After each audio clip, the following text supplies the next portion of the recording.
Assalamualaikum warahmatullahi wabarakatuh. Bismillahirrahmanirrahim. Alhamdulillahi rabbil alamin. Wassalatu wassalamu ala asyrafil anbiya wal mursalin Sayyidina Muhammadin wa ala alihi wa sahbihi ajma'in, amma ba'du. Saudara-saudaraku kaum muslimin dimanapun Anda berada, pada malam ini kajian Islam aktual akan membaca beberapa hadis Rasulullah SAW berkaitan dengan zikir-zikir setelah sholat. Kita yang pertama membaca kitab Al-Adhkar min kalami Sayyidil Abrar, zikir-zikir dari sabda penghulu orang-orang yang baik, karangan Al-Imam Al-Allamah Al-Mujtahid Muhyiddin Abi Zakaria Yahya bin Sharaf An-Nawawi rahimahullahu ta'ala, Imam Nawawi. Nah, di sini di dalam kitab Al-Adhkar ini, kitab Al-Adhkar terbitan Darul Minhaj, Al-Adhkar halaman 141. Babul Adhkari ba'da shalah. Bab ini menjelaskan zikir-zikir selesai sholat. Jadi selesai sholat itu ada zikir-zikir yang dianjurkan dibaca. Jangan langsung pergi, jangan langsung meloncat dari tempat sholat, tapi zikir dulu. Ajma'al ulama'u ala istihbabi zikri ba'da shalah. Para ulama telah berijma, para ulama bersepakat atas anjuran berzikir setelah sholat. Jadi setelah sholat itu dianjurkan berzikir, bukan dulu-duluan pulang, itu setelah sholat. Waja'at fihi ahaditsu katsiratun shahihatun fi anwa'in minhu muta'addidatin. Dan mengenai anjuran zikir setelah sholat ini datang banyak hadis yang sahih dalam ragam yang bermacam-macam. Fanadhkuru atrafan min ahammiha. Maka di dalam kitab ini, dalam bab ini akan menyebutkan beberapa bagian yang paling penting di antara hadis-hadis itu. Yang pertama, rawaina fi kitab At-Tirmidzi an Abi Umamah radhiyallahu an. Kami telah meriwayatkan di dalam kitab At-Tirmidzi, Sunan At-Tirmidzi, dari sahabat Abi Umamah radhiyallahu an, qala, Abi Umamah berkata, qila li Rasulillah sallallahu alaihi wasallam, telah dikatakan, ditanyakan kepada baginda Rasulullah sallallahu alaihi wasallam, ayyud du'ai asma, doa apa yang paling cepat dikabulkan? Kapan doa itu cepat diterima, cepat didengar oleh Allah? Qala, baginda sallallahu alaihi wasallam menjawab bersabda, jauful lail wa duburus shalawatil maktubat, atau jaufal lailil akhir wa duburus shalawatil maktubat. Bisa dibaca dua. Doa yang paling cepat didengar, maksudnya paling cepat dikabulkan oleh Allah. Yang pertama, doa pada pertengahan malam yang akhir. Pertengahan malam yang akhir itu, malam itu dari maghrib sampai subuh itu berapa jam? Nah, tengah-tengah itu namanya tengah malam. Semakin akhir itu semakin bagus, karena itu memang doa cepat dikabulkan oleh Allah. Kemudian waduburus shalawatil maktubat, dan di belakangnya atau setelahnya sholat-sholat maktubah, sholat 5 waktu. Doa setelah sholat 5 waktu itu cepat dikabulkan oleh Allah. Karenanya kalau ada hajat, ada keinginan, ada apapun kepada Allah, jangan lupa Dimohonkan di tengah malam akhir atau setelah sholat 5 waktu. Mungkin Anda ada punya hajat soal ekonomi, atau Anda ada hajat soal perjodohan jodoh, atau Anda ingin apa saja. Waktu-waktu itu tengah malam akhir atau selesai sholat maktubah, sholat 5 waktu maksudnya. Qala At-Tirmidzi, Imam At-Tirmidzi berkata haditsun hasan. Hadis ini adalah hadis hasan. Kemudian warawayna fi sahihayil Bukhari wa Muslimin. Kami meriwayatkan di dalam Sahih Bukhari Muslim. An Ibnu Abbas radhiyallahu anhuma, dari Ibnu Abbas radhiyallahu anhuma qala. Ibnu Abbas radhiyallahu anhuma berkata, kuntu a'rifu qidha'a sholati Rasulillah sallallahu alaihi wasallam bitakbir. Aku mengetahui selesainya sholat Rasulullah sallallahu alaihi wasallam dengan bacaan takbir. Artinya apa? Selesai sholat Rasulullah itu gak langsung pergi, tapi berzikir dulu. Ini yang disebutkan takbirnya. Sebenarnya yang dibaca bukan cuma takbir. Ini namanya zikrul juz wa iradatul kul. Menyebut sebagian tetapi maksudnya banyak macam zikir yang dibaca. Wa fi riwayati Muslimin, dalam riwayat Muslim, kunna na'rifu. Kami para sahabat tahu Rasulullah selesai sholat kalau sudah berzikir habis sholat. Jadi habis sholat itu zikir, bukan rebutan pulang. Kemudian wa fi riwayatin fi sahihaihima, dalam satu riwayat dalam Sahih Bukhari Muslim juga, an Ibnu Abbas radhiyallahu anhuma, dari Ibnu Abbas radhiyallahu anhuma, Ibnu Abbas berkata, anna raf'as shauti bidzikri hina yanshurifun nasi minal maktubah kana ala ahdi Rasulillah sallallahu alaihi wasallam. Sesungguhnya menyaringkan suara dengan zikir, mengeraskan suara dengan zikir, ketika orang-orang selesai sholat maktubah, sholat 5 waktu, itu berlangsung pada masa Rasulullah Shallallahu Alaihi Wasallam. Nah, ini artinya apa? Ini menandakan pertama, para sahabat itu pada masa Rasulullah Shallallahu Alaihi Wasallam sehabis sholat baca zikir. Itu yang pertama. Yang kedua, para sahabat itu pada masa Rasulullah Shallallahu Alaihi Wasallam baca zikirnya nyaring, keras. Karenanya orang-orang tahu, orang yang ada di jauh di luar tahu kalau di masjid sudah selesai karena zikirnya nyaring. Wa qala Ibnu Abbas juga berkata, kuntu a'lamu idzan syarafu bidzalika idza sami'tuhu. Aku mengetahui apabila mereka selesai sholat dengan suara nyaring itu ketika aku mendengarnya. Nah, ini artinya apa? Para sahabat itu sehabis sholat zikirnya nyaring. Jadi jangan menyalahkan orang yang zikir nyaring, apalagi beranggapan orang zikir nyaring habis sholat itu dianggap nyanyi-nyanyi. Enggak betul itu. Itu sudah berlaku sejak masa Rasulullah Shallallahu Alaihi Wasallam. Kemudian warawayna fi sahihi Muslimin an Thauban radhiyallahu an. Kami meriwayatkan dalam Sahih Muslim dari sahabat Thauban radhiyallahu an, qala, beliau berkata, kana Rasulullah sallallahu alaihi wasallam idzan sharafa min sholatihi istaghfara thalathan. Rasulullah sallallahu alaihi wasallam apabila selesai dari sholatnya, maka baginda membaca istighfar 3 kali, memohon ampunan kepada Allah 3 kali. Habis sholat istighfarnya 3 kali. Wa qala, dan Rasulullah sallallahu alaihi wasallam berzikir, membaca Allahumma antas salam wa minkas salam tabarakta dzal jalali wal ikram. Allahumma antas salam, ya Allah, engkaulah yang maha selamat. Allah maha selamat itu artinya apa? Allah itu suci, selamat dari kekurangan dan aib. Allah itu maha sempurna secara mutlak. Tidak ada kekurangan dan tidak ada aib. Wa minkas salam, ya Allah, dan hanya dari engkau keselamatan.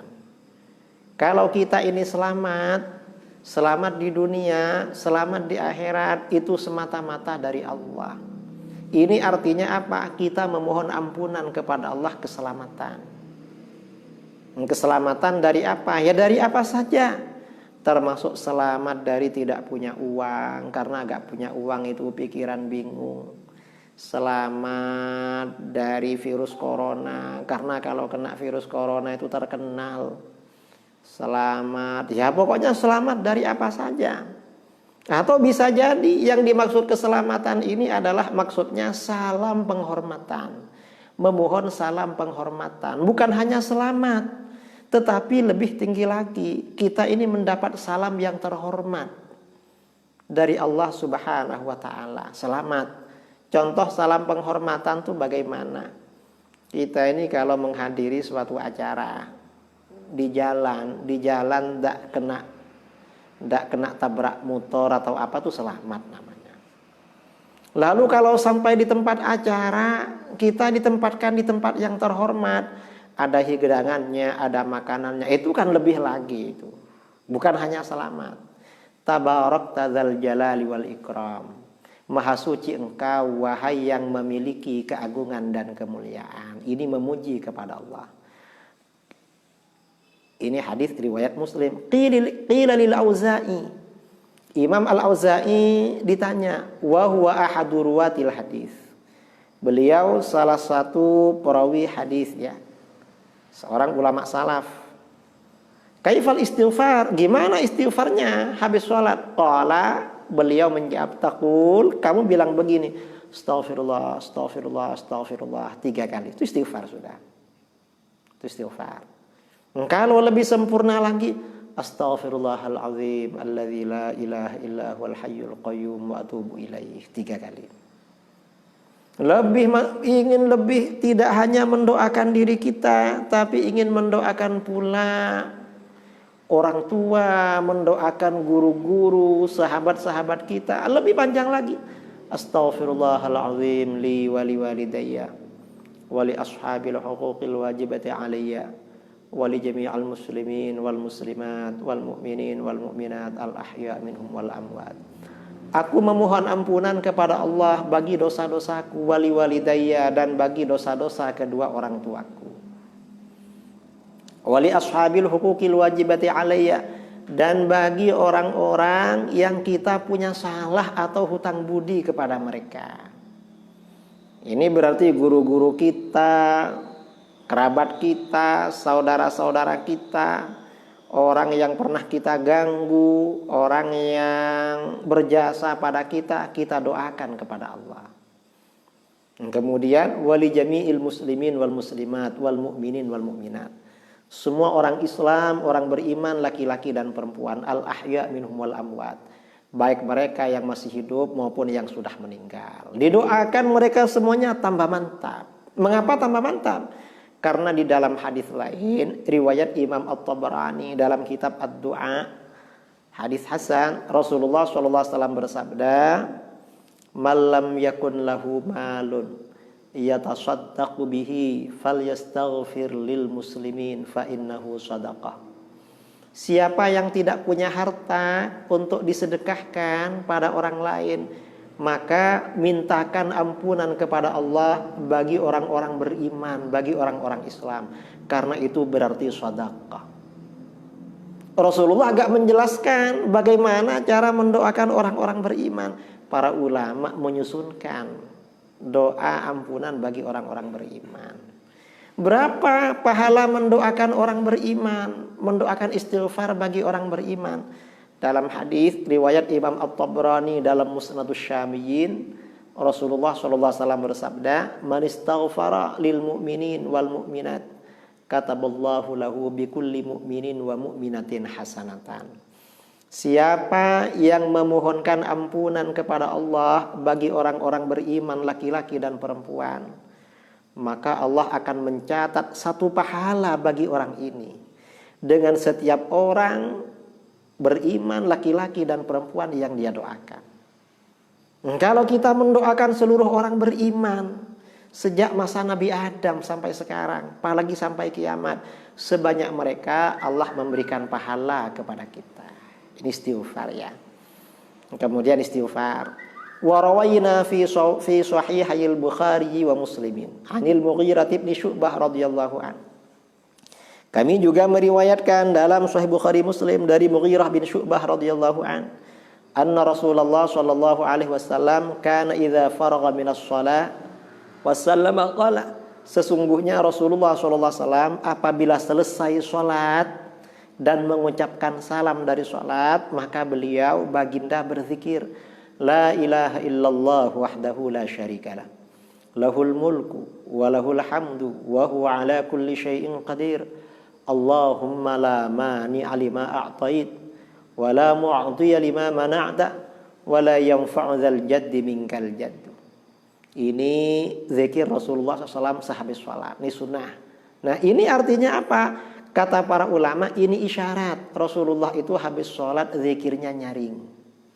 Bukan cuma mulut itu bergerak-gerak komat kami, tapi gak kedengaran suaranya. Kalau gak kedengaran, gak tahu mau baca apa habis sholat. Karenanya zikirnya itu keras. Wa rawayna fi sahihi Muslimin an Abdullah bin Zubair radhiyallahu anhuma. Kami meriwayatkan dalam Sahih Muslim dari Abdullah bin Az-Zubair radhiyallahu anhuma, annahu kana yaqulu dubura kulli sholatin hina yusallimu. Sesungguhnya Abdullah bin Zubair setiap selesai sholat, ketika mengucapkan salam, Abdullah bin Zubair selalu berzikir ini, la ilaha illallah wahdahu la syarikalah, lahul mulku wa lahul hamdu wa huwa ala kulli syai'in qadir, la hawla wa la quwwata illa billah, la ilaha illallah wa la na'budu illa iyyah, lahun ni'matu wa lahul fadl walahu tsana'ul hasan, la ilaha illallah mukhlishina lahuddin walau karihal kafirun. Setiap selesai sholat. Qala Ibnu Zubair berkata, wa kana Rasulullah sallallahu alaihi wasallam yuhallilu bihinna dubura kulli sholat. Dan Rasulullah sallallahu alaihi wasallam selalu mengeraskan suaranya dengan kalimat-kalimat ini setiap. Rasulullah itu selalu mengeraskan suaranya baca zikir sehabis sholat. Habis sholat. Karenanya artinya apa? Habis sholat itu dianjurkan zikir. Termasuk zikir yang dianjurkan adalah zikir-zikir ini. Dan zikir yang biasa dibaca sehabis sholat. Zikir para sahabat juga Rasulullah SAW suaranya adalah nyaring. Bukan tidak nyaring. Ini kitab Al-Adhkar. Kemudian kita pindah ke kitab lain. Ini masalah zikir ya. Mengapa? Ini ada kitab namanya Sabahatul Fikr. Sabahatul Fikri fil Jahri Bidzikri. Sabahatul Fikri ini artinya renangan ya. Jadi pemikiran berenang.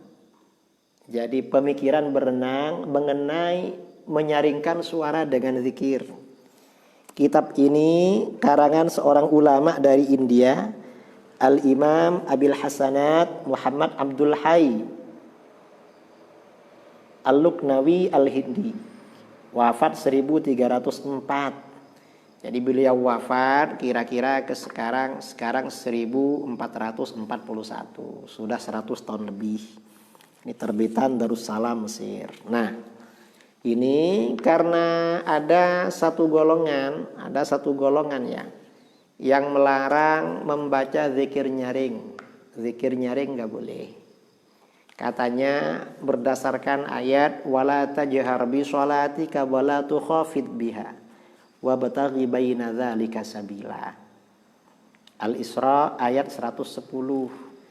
Jangan kamu keraskan suaramu dalam sholat dan jangan kamu rendahkan suaramu dalam sholat, dan usahakan dengan suara tengah-tengah antara keduanya.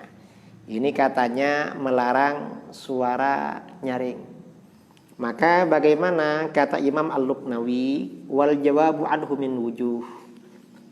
Menjawab ayat itu dari beberapa alasan. Ahaduha, yang pertama, anna hadhil ayah la tamna'ul jahra mutlaqan.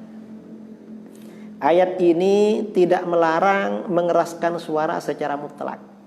Balil jahrul mufrid. Yang dilarang itu nyaring yang berlebih-lebihan. Misalnya teriak-teriak, itu yang dilarang. Liqaulihi, karena dalam ayat itu ada kalimat ya, wabtaghi baina dzalika sabila. Usahakan tengah-tengah antara keras dan rendah, antara nyaring dan rendah. Nah, berarti fakanat dalilan lil mujawwizin la lakum. Berarti ayat ini menjadi dalil bagi orang yang mengeraskan, membolehkan suara keras dalam zikir sehabis salat. Bukan yang anti zikir nyaring. Wathaniha, alasan yang kedua, kata Imam Al-Luqnawi, anna hadhil ayah nazalat lamma kana Rasulullah sallallahu alaihi wasallam mukhtafiyan di Makkah. Ayat ini turun ketika Rasulullah SAW masih sembunyi-sembunyi di Makkah. Fakana idza shalla jahara fasami'ahul musyrikun fasabbul Qur'an wa man anzalahu fanahahu Allahu an dzalik. Ketika di Mekah Rasulullah SAW sembunyi-sembunyi apabila sholat, beliau menyaringkan suaranya, maka orang-orang musyrik mendengar suara beliau. Mendengar suara beliau, orang-orang musyrik memaki-maki Al-Quran dan memaki-maki Allah yang menurunkannya. Karenanya lalu Allah melarang.